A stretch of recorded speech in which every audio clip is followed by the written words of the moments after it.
ده الايفون 17 برو اكتر ايفون متكامل ابل صنعته. هل تستاهل ان انت تعمل ابجريد من ايفون 15 برو او 16 برو وتجيب ال 17 برو؟ في الحقيقه لا، لكن في حاجات ممكن فعلا تقنعك ان انت تعمل الابجريد ده. قبل ما اتكلم عن الايفون 17 برو خليني احكي شويه عن الاي او اس 26. يعني ده اول جهاز ينزل مع الاي او اس 26 اوفيشالي. بصراحه عجبني السوفت وير وفيه انيميشنز حلوه جدا، لكن لحد دلوقتي لسه فيه باجز. فانت لو عندك ايفون 15 برو او اقل ما تعملش ابجريد واستنى شويه.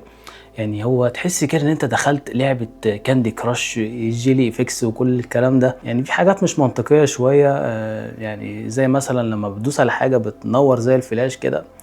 بس هي خطوه حلوه لكن محتاج شويه ايه يعني فينيشنج تاتش. لكن هو حلو جدا الاي او اس 26، وخاصه برضو في الكاميرا ابلكيشن يعني عجبني جدا. الاختلاف الكبير السنه دي هو طبعا التصميم الجديد اللي معمول من الالومنيوم، وعندك 3 الوان: السيلفر العادي، الازرق، والاورنج. انا عن نفسي بصراحه اخترت اللون الازرق، يعني هو ابسط لون، هادي كده ولطيف. يعني كنت اتمنى ان ابل تعمل اللون الاسود، بس عيب طبعا التصميم ده ان هو الجهاز تخين جدا من الحته دي. يعني فاهمين طبعا ان حاطين كل الكومبوننتس فوق، والبطاريه واخده تقريبا المساحه اللي تحت دي كلها. انا كنت اتمنى برضو ان ابل كملت بالتيتانيوم، لان كان معدن اخف واقوى بكتير. الايفون ده بيتجرح بسهوله للاسف، لكن في تلك الاحوال لو انت هتركب جراب فمش محتاج تقلق، وكمان في نفس الوقت لو هتركب سكرينه فعادي جدا. العيب الوحيد بس ان الايفون هيتخن منك شويه وهيبقى تقيل جدا. يعني البروهات السنه دي اتقل بروهات موديل في التاريخ تقريبا. يعني تحس ان انت ماسك طوبه لو مركب سكرينه وجراب. فعشان كده بصراحه انا قلت همشي بدون سكرينه ونشوف هل الشاشه دي فعلا هتتجرح ولا لا. وفي نفس الوقت يعني حرام الانتي ريفليكشن كوتنج اللي ابل عملته ده نضيعه بسكرين بروتكتور. بس بصراحه السامسونج اس 25 الترا كانتي ريفليكشن لاير احسن من الايفون 17 برو. فهي ابل السنه دي فعلا خدت خطوه لقدام من ناحيه كفاءه المعالج والتبريد والكلام ده كله، لكن في نفس الوقت تراجعت من ناحيه الخامات. الموبايل الومنيوم، يعني الستانلس ستيل والتيتانيوم كانوا افضل بكتير، واعتقد برضو ان الالومنيوم ارخص بكتير في التصنيع عن التيتانيوم والستانلس ستيل. فعشان كده ابل ما غلتش الايفونات قوي زي ما كنا متوقعين. انا اتمنى مع الضجه الكبيره اللي ابل عملتها عن التبريد والفيبور شامبر وكفاءه المعالج بقى والسستين بيرفورمانس، ان لما يجي الصيف والجو يبقى 40 50 في الخليج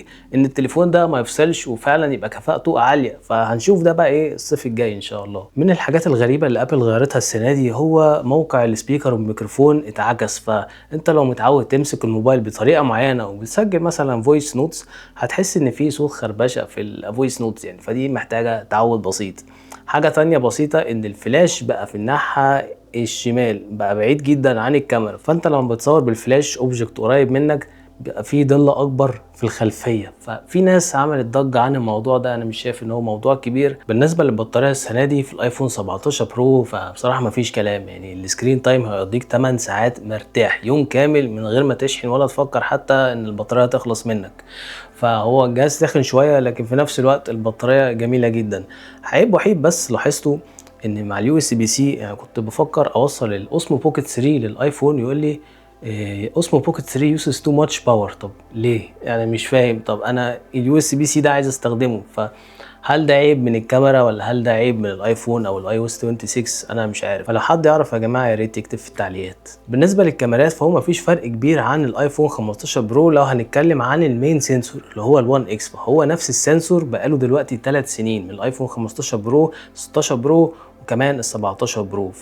ما تتوقعوش اختلاف كبير بالنسبه للجوده في المين سنسور. نفس الحكايه برضو في الالترا وايد انجل كاميرا، عندنا ال 48 ميجا بكسل، والسنه دي مع الاي او اس 26 ممكن تصور صور 24 ميجا بكسل حتى لو معاك الايفون 16 برو، لان كان فيه نفس السنسور. ايفون 15 برو فيه 12 ميجا بكسل الترا وايد انجل كاميرا، لكن برضو الاختلاف مش شاسع. يعني هو الاختلاف هيبقى في البروسيسنج نفسه، ففي اللو لايت هتحسوا بفرق بسيط. الفرق الكبير السنه دي هي التليفوتو لينس ال 4 اكس 48 ميجا بكسل. كاميرا فظيعه بجد، وممكن تعمل زوم لحد 8 اكس اوبتيكال كواليتي اللي هي 12 ميجا بكسل.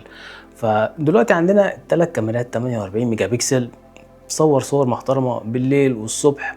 وكمان التليفوتو لينس ال 4 اكس افضل بكتير من ال 5 اكس اللي كانت موجوده قبل كده. دلوقتي مش محتاج تبعد قوي عن السبجكت عشان تصور صوره حلوه ومتكامله. كمان السنه دي العدسه اوسع في ال 4 اكس فتقدر تصور بالليل. احلى حاجه في الايفون ده ان ما بينقلش من التليفوتو لينس للمين لينس عشان الاضاءه قليله، لا بيصور بالتليفوتو لينس حتى في عز الليل. فانت لو بتحب تصور تليفوتو، الايفون ده يعني افضل ايفون متكامل من ناحيه الكاميرات.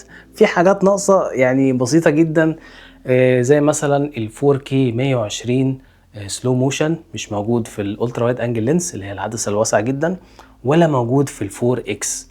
حاجة تانية برضو السينماتيك مود مش موجود في التليفوتو لينس، موجود بس في المين سنسور، وبيعمل كروب ل 2 اكس وكمان 3 اكس. واحلى حاجة كمان السنة دي هي السيلفي كاميرا الجديدة 18 ميجا بكسل، تقدر تصور فيرتيكال او لاندسكيب ايا كان ماسك التليفون بالطول او بالعرض. كنت اتمنى حاجه بسيطه جدا ان نصور مربع، يعني نصور الفول سنسور مربع، للاسف ما ينفعش، يا اما بتختار بالطول يا اما بالعرض. السبيكرز كمان اعلى بكتير من الايفونات اللي قبلها. مفيش حبيب بعدي بوش، انا بس بجيب من الاخر، الحب مش بالسهل، بتعذب بس روحي تستاهل.